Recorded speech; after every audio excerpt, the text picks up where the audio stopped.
L'importance d'avoir un bon environnement de travail. Face à la crise sanitaire et à l'avènement du télétravail, il est important de se créer un espace bureau à la maison et de s'y sentir bien. Travailler dans un bon environnement contribue à votre créativité et votre efficacité. Optez pour une décoration qui correspond à votre goût et à des meubles adaptés. S'il en est possible, réservez un espace dédié uniquement à votre activité. Cela vous permettra de mieux vous concentrer, mais aussi, et surtout, de déconnecter lorsque vous fermez votre ordinateur. Et vous ? Pour avoir un bon environnement de travail durant ce confinement, j'ai décidé de m'isoler à la montagne. Étant donné que je vis dans un studio, aménager un espace dédié au travail est assez compliqué. En tout cas, je fais l'effort de sortir de mon lit et de me mettre sur ma table pour travailler. Ou sinon, je vais dans un espace de coworking comme aujourd'hui. Alors trouver un bon endroit pour travailler, c'est pas toujours facile. Moi à la campagne, je suis sous les toits et je me suis créé une espèce de hante où on retrouve toute ma vie. Ordinateur, plantes qui enlèvent les mauvaises ondes, tisane, médicaments, un peu de littérature. J'espère que pour vous, il en est de même. Bye bye.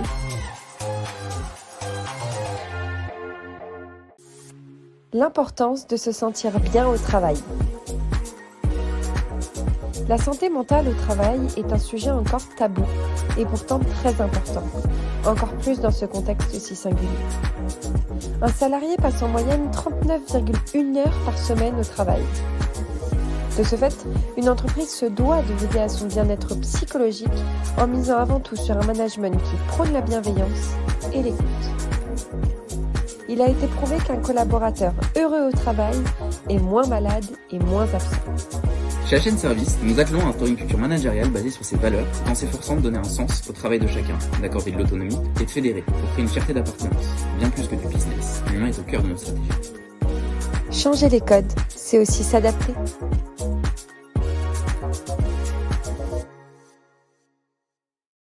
L'importance de savoir dire non au travail. Savoir dire non au travail est un exercice difficile. Nous avons souvent tendance à dire toujours oui, même lorsque l'on est sous l'eau.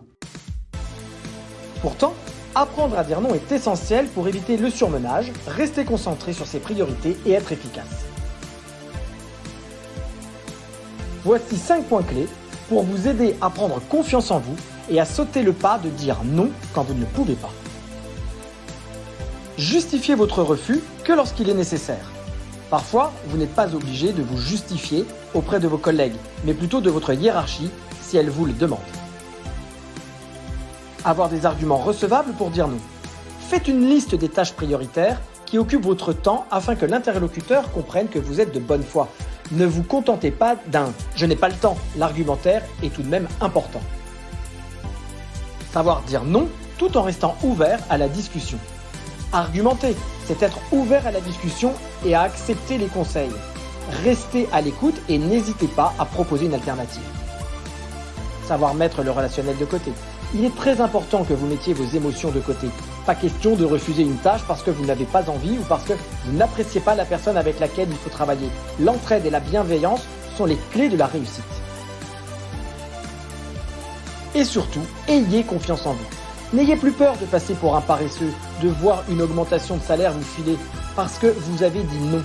Vous savez, savoir prioriser ses tâches et bien gérer son temps sont signes d'efficacité et non de paresse.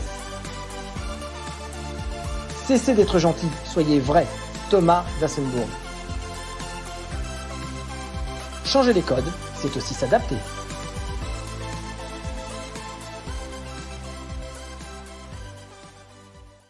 L'importance de se fixer des objectifs réalisables.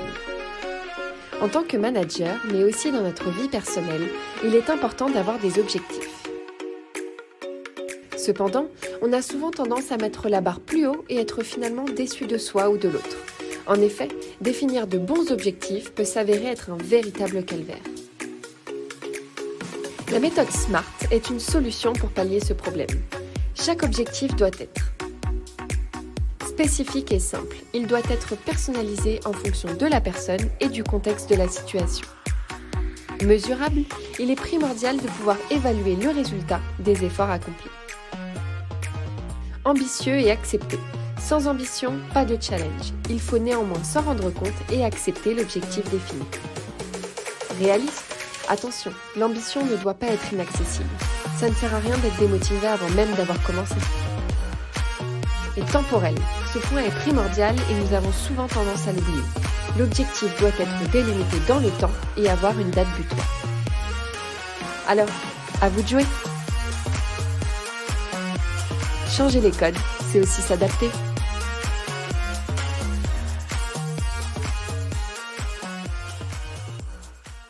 L'importance de penser positif dans sa vie.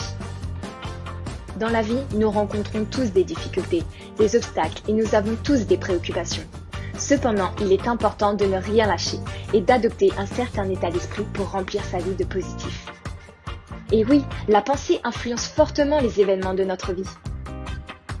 Alors, penser positif ne consiste pas à se mentir et à nier les événements négatifs, mais plutôt à l'intégrer dans son mode de vie. Voici 4 conseils pour vous aider à adopter ce nouveau mode de vie. Soyez optimiste. Pour faire de la pensée positive une habitude, il faut essayer de voir le bon côté des choses. C'est un moteur dans la vie en règle générale. Acceptez les difficultés pour mieux les surmonter. Tout problème a une solution, quel que soit son niveau. Restez calme, réfléchissez aux options qui s'offrent à vous et aux alternatives existantes. Chaque épreuve est une expérience de vie qui vous aide à grandir. C'est par la souffrance que l'on grandit le plus. Il y a toujours quelque chose de bon à en tirer. Pratiquez la gratitude. La société dans laquelle nous vivons a tendance à nous pousser à regarder ce que nous n'avons pas, ce qui nous fait défaut, plutôt que ce que nous avons. Pratiquer la gratitude, c'est se focaliser sur ce qui est positif maintenant et remercier la vie pour ce que vous avez et pour ce qui vous arrive. Privilégiez l'actualité et les informations positives. Les médias véhiculent souvent des informations négatives, d'autant plus depuis le début de la crise sanitaire où la Covid est sur tous les fronts.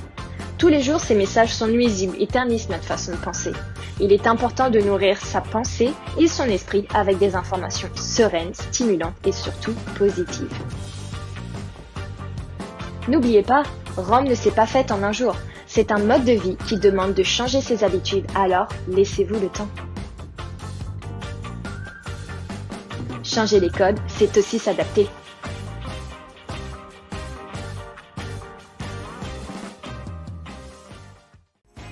L'importance de vider sa boîte mail pour l'environnement.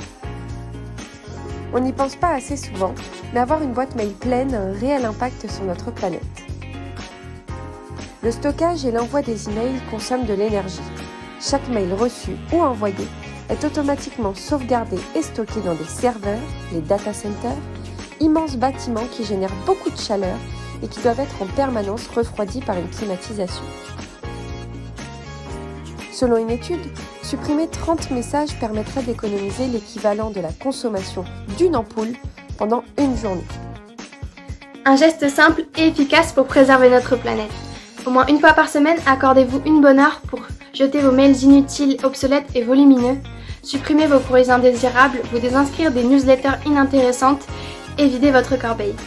Vous verrez qu'en plus de protéger l'environnement, avoir une boîte mail vide et rangée fait un bien fou au moral.